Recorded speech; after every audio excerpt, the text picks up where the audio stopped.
पन्ना जिले में आबकारी उप निरीक्षक मुकेश पांडे का दुर्लभ मुद्रा संग्रह इन दिनों चर्चा का विषय बना हुआ है।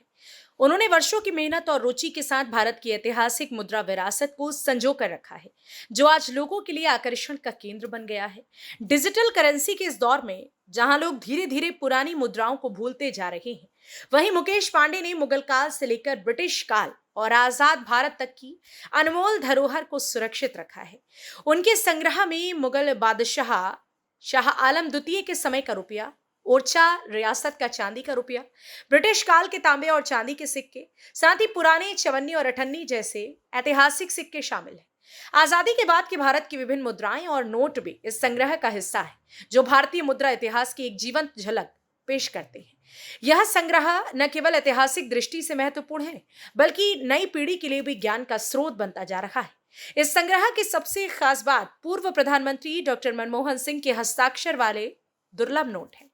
इनमें ₹1 का वो नोट शामिल है जिस पर उनके वित्त सचिव रहते हुए हस्ताक्षर हैं, और ₹2 का नोट भी मौजूद है जिस पर उनके रिजर्व बैंक गवर्नर रहते हुए हस्ताक्षर दर्ज है। मुकेश पांडे बताते हैं कि बचपन में उन्हें जो भी पुराने सिक्के या नोट मिलते थे, वे उन्हें संभाल कर रख लेते थे।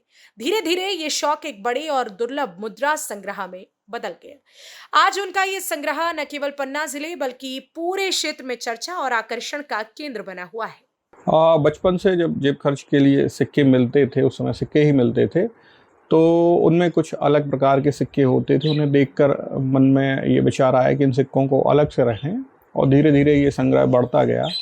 और आज मेरे पास पुराने समय के मतलब मुग़ल कालीन चांदी के सिक्के भी हैं, ब्रिटिश कालीन तांबे के सिक्के भी हैं, और भारतीय वर्तमान में प्रचलित मुद्राएं जिनमें मिश्र धातु के सिक्के, निकल के और स्टेनलेस स्टील वाले सिक्के भी मेरे संग्रह में हैं। आज के दौर में जैसे डिजिटल करेंसी की बात आ रही है कि अब डिजिटल करेंसी भी चलेगी, कागज के नोटों के बाद डिजिटल नोट आएंगे, लेकिन पुरानी मुद्रा जो है उसकी कीमत ही अलग है, पहचान अलग है। बिल्कुल, किसी भी देश के सिक्के या मुद्राएं उस देश के सिर्फ आर्थिक व्यवस्था का प्रतीक नहीं होती, बल्कि वहाँ की सांस्कृतिक और सामाजिक धरोहर ही होती हैं। विभिन्न प्रकार के नोटों पर वहाँ की संस्कृति की छाप होती है, वहाँ के विकास के बारे में बताया जाता है, और इन मुद्राओं से उस देश की आर्थिक स्थिति का अंदाज़ा लगाया जा सकता है कि किस प्रकार की है, और आर्थिक स्थिति बदलने पर मुद्राओं में भी परिवर्तन होता है।